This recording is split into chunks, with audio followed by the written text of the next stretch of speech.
Le mauvais choix d'un tire-lait peut totalement détruire votre allaitement. Alors, j'ai décidé de faire cette série de vidéos pour vous dire comment choisir votre tire-lait en fonction de vos besoins, de votre corps et surtout de la fréquence d'utilisation.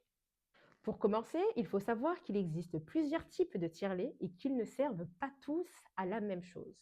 On n'achète pas un tire-lait parce que tout le monde l'a sur les réseaux sociaux. Ils ont tous des fonctions bien différentes. Tout d'abord, nous avons les tire-laits manuels, idéal en cas de tirage occasionnel, de dépannage ou de sortie. Ces tire-laits-là n'ont ni moteur ni batterie et c'est vous qui faites tout avec la poignée.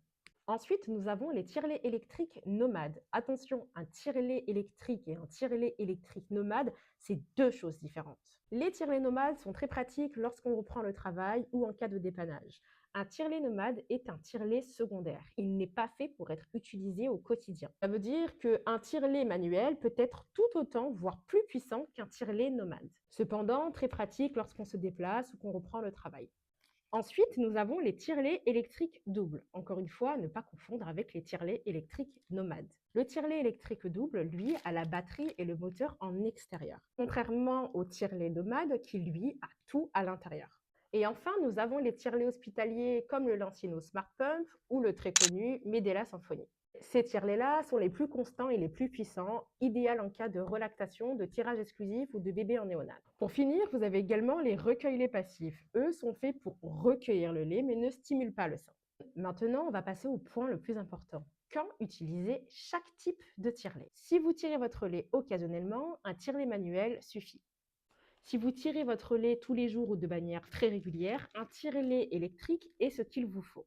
Si vous êtes en relactation, en tire-allaitement exclusif ou que bébé est en néonate, alors il vous faut un modèle hospitalier. Maintenant, les tire-laits nomades sont très pratiques lorsque vous êtes en déplacement, lorsque vous êtes à l'extérieur ou pour vous dépanner de temps en temps. Les tire-laits nomades sont beaucoup moins puissants que les tire-laits électriques. Ils ne sont donc pas conçus pour être utilisés de manière quotidienne.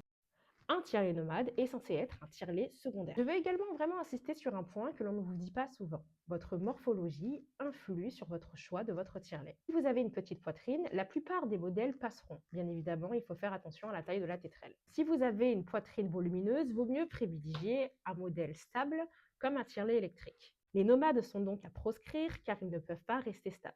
Et si vous avez les seins tombants, alors un modèle hospitalier est préférable, car les portables peuvent glisser et donc réduire l'efficacité. Maintenant, vous avez appris qu'il existe plusieurs types de tire-lait et qu'il faut les choisir en fonction de son utilisation et de votre morphologie. Dans la prochaine vidéo, je vous expliquerai tout ce qu'il faut savoir sur la puissance d'un moteur et qu'un tire-lait cher n'est pas forcément plus efficace. Restez connectés.